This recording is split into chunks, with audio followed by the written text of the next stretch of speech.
There are many artists in the Pokemon TCG, and it's my goal to cover as many as I can so I can help you, the viewer, determine who you should collect for your collection. Whether it be expensive or inexpensive, as long as it makes you happy, that's all that matters to me. Recently, my channel's been on a roll, so if you enjoy the content, make sure you leave a like on the video. Let me know in the comments what you'd like to see reviewed next. What's up? In this Pokemon artist review, I'll be reviewing the artist GOSSAN, a newer artist who's already got an impressive portfolio. I'm very excited to review this unique and interesting artist. GOSSAN is an artist who debuted in the set Brilliant Stars, released February 25th, 2022, and is still illustrating Pokemon cards to this day, with seemingly no signs of stopping. GOSSAN has illustrated 64 cards, which is an impressive feat for an artist who only started their works 2 years ago. The criteria I'll be covering in this video are as follows: style, trainer cards, and personality. Firstly, we'll talk about GOSSAN's style. Let's just grab a random card from their portfolio and observe it. Let's just take the Obsidian Flames Thundurus. In this illustration, you can see all of Thundurus' body. It's being illuminated by the lightning that it's striking down, so you can see a good look at the shading. It's subtle, but it adds to the effect of the card. The outlines around the Pokemon are thick enough for them to be noticeable, with some nice light white shading around the tail that the Thundurus has. I like the effects used for the lightning, how they are multicolored, white, with a blue streak in the middle, and a blue used as an outline. It makes it pop a lot. Let's look at another card. For this example, we'll look at the Cascoon from Lost Origin. This card seriously pops. It's a card that you can only really appreciate once you take a deeper look at it, in my opinion. I like how the black outline around the Pokemon is prominent on the bottom of the Pokemon, but as it gets closer to the sunlight, the outline starts to look a little bit more pink. That little effect adds a lot of depth to the card, combined with the tree branches in the foreground having a nice simple black outline, and the branches in the background are outlineless. It makes the Cascoon in the foreground pop a lot more. The dew on the leaves also adds some personality to the Pokemon, as the droplets are hanging all over it. This illustration for a Pokemon that I think 99% of people don't care about make this Pokemon more interesting, and it gives you a better insight on its world. Next, we'll talk about GOSSAN's trainer cards, as they've done quite a few of them. But to start out with, let's just go with the Airy Full Art from Temporal Forces. This card shows the trainer standing in front of some sort of forest as leaves flow in the background, along with Airy's hair, giving it a more dynamic feel. I like how the strands of hair poke out from the borders of the trainer card as well. It adds quite a lot in my opinion. I also like how Airy looks down at the camera, as they are supposed to be portrayed as some more powerful trainer who looks down on others, being a bully and all. I think that the arms crossed pose works well for the trainer, providing even more personality.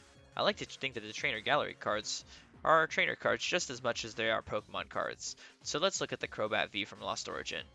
I love how smug Silver looks in this card, as he stands in the back, gripping onto his Great Ball as he commands Crobat to enact his evil bidding. The pose of the angle of the camera makes you feel that Silver is the malicious trainer who hides from the back menacingly. I think that GOSSAN's style enhances Silver in this card by emphasizing the Crobat in the card so much. It makes you feel like the trainer is controlling this beast of a Pokemon, which I think is a fantastic idea.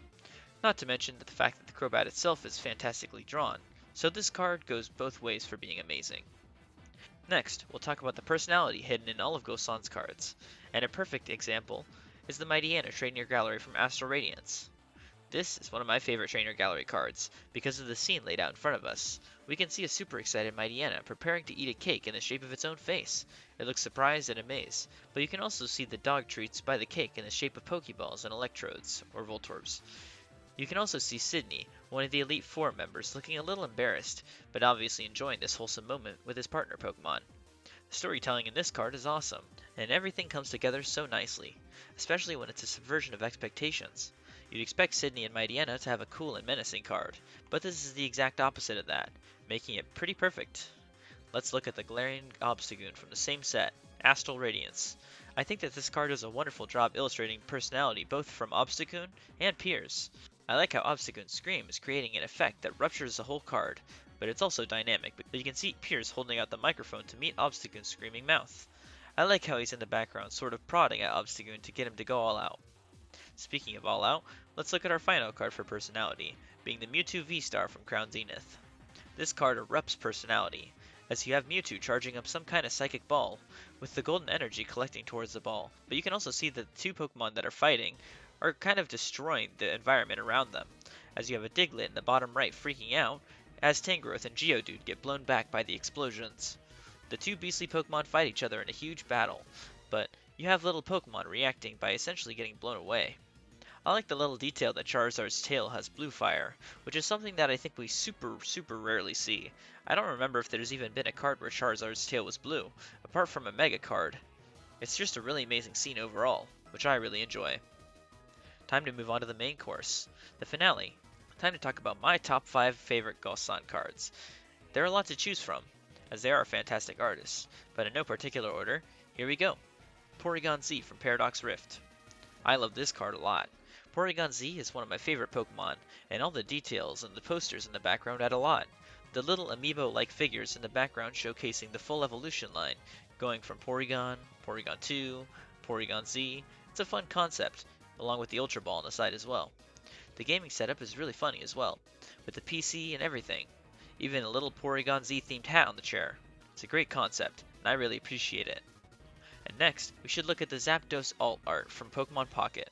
This card is a really gorgeous display of Zapdos' powers, with a frightened Ekans and Spearow in the foreground, and a wrathful legendary bird in the background.